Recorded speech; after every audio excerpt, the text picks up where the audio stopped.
क्या है इस वायरल लेटर का सच, आइए 2 मिनट में समझते हैं। हेलो नमस्कार दोस्तों, कैसे हैं आप सब। उम्मीद करते हैं कि बहुत अच्छे होंगे, बहुत स्वस्थ होंगे। एक लेटर बहुत वायरल हो रहा है, बीपीएससी टीआरई 4 से बहुत रिलेट करता है कि बिहार में डोमिसाइल लागू होगा या नहीं। बीपीएससी टीआरई 4 यानी बिहार शिक्षक भर्ती का जो चौथा चरण होने वाला है, उसमें डोमिसाइल की नीति पे बहुत ज़्यादा माहौल बन रहा है। तो क्या लगता है ये होगा या नहीं। एक लेटर वायरल हो रहा है, पहले हम समझते हैं कि ये लेटर की सच्चाई क्या है, क्या खबर है।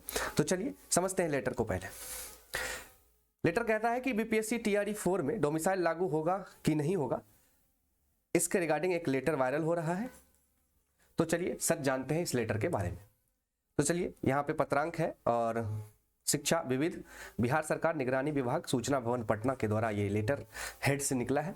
प्रेषक का मतलब होता है जो भेज रहा है, और सेवा में जिनको भेजा जा रहा है।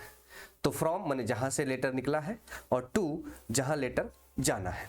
तो लिखा क्या है, प्रेषक है रामाशंकर सरकार के संयुक्त सचिव, यानी कि जो सरकार चलती है उनके ज्वाइंट सेक्रेटरी साहब है। बहुत आईएएस के बहुत प्रमोशन के बहुत ऊपर हेड का पद होता है। और इन्होंने जो लेटर है वो किन के नाम लिखा है, अपर मुख्य सचिव है ना, समान प्रशासन विभाग, यानी कि जो गृह विभाग है, जो समान प्रशासन विभाग जो है, जनरल एडमिनिस्ट्रेशन डिपार्टमेंट जो बिहार को पूरे हेड करती है, उसके मुख्य सचिव को लिखा गया है, अपर मुख्य सचिव को।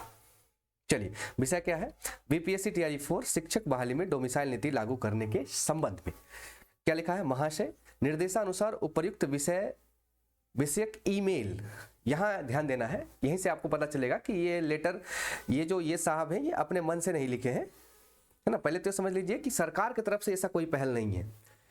ये जो लेटर है वो उसके रिगार्डिंग है कि एक बच्चे ने, जो कि यहाँ पे आपको देखेंगे, गौर से देखिए, धीरज ऑल फैमिली @gmail.com, ये जो महाशय है, इन्होंने इस डिपार्टमेंट वाले भाई साहब को सूचना का अधिकार यानी आरटीआई मांगा है।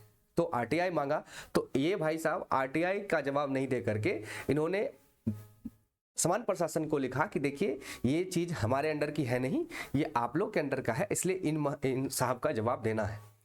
तो इसके लिए ये लेटर लिखा गया है। और लोग क्या समझ रहे हैं भाई कि ये सरकार के जो उच्च अधिकारी है उन्होंने लिखा है, ऐसा नहीं है।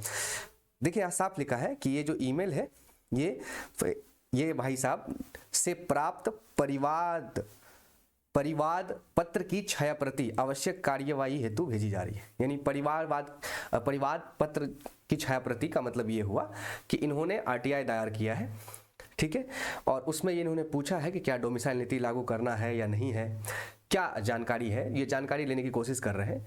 तो रामाशंकर सरकार के संयुक्त सचिव के पास इन्होंने लेटर दिया, तो उन्होंने इस लेटर को ट्रांसफर कर दिया अपर मुख्य सचिव प्रशासन विभाग समान प्रशासन को कि ये चीजें आपके अंडर की है, तो आप बेशक इस पर जानकारी दे दीजिए, क्योंकि आरटीआई का जवाब देना होता है। तो पहली बात तो क्लियर हो गई कि ये लेटर किसी सरकारी विभाग या सरकारी ऑफिसर्स के द्वारा की कोई पहल नहीं है। ये कोई एक इंडिविजुअल आम नागरिक जो बिहार का या किसी देश भारत के किसी भी राज्य का आरटीआई लगा करके ये पूछा है कि बीपीएससी टीआरई शिक्षक बहाली जो 4.0 होने वाली है, क्या उसमें डोमिसाइल की क्या सिस्टम है, लगेगी नहीं लगेगी। और इसने जो लेटर भेजा है वो सरकार के संयुक्त सचिव को भेजा है आरटीआई। तो उन्होंने कहा कि भाई मेरे अंडर का ये चीज नहीं है, ये अपर मुख्य सचिव साहब जीएडी जनरल एडमिनिस्ट्रेशन डिपार्टमेंट से संबंधित है। तो उन्होंने उसको लिख दिया कि भैया ये आरटीआई मांगे हैं, इनकी परिवाद का पत्र हम आपको भेज दिए, आप इनको बता दीजिए क्या कहना है। तो आप लोग भ्रम में मत रहिए, सरकार के तरफ से ऐसा कोई भी कदम अभी उठाने और उठाए जाने की कोई बड़ी बात नहीं है। हाँ, महकमों में चल रही है बातें कि क्या डोमिसाइल लागू हो या ना हो। तो थोड़ा सा समझते हैं कि डोमिसाइल पर क्या कहानी है बिहार में।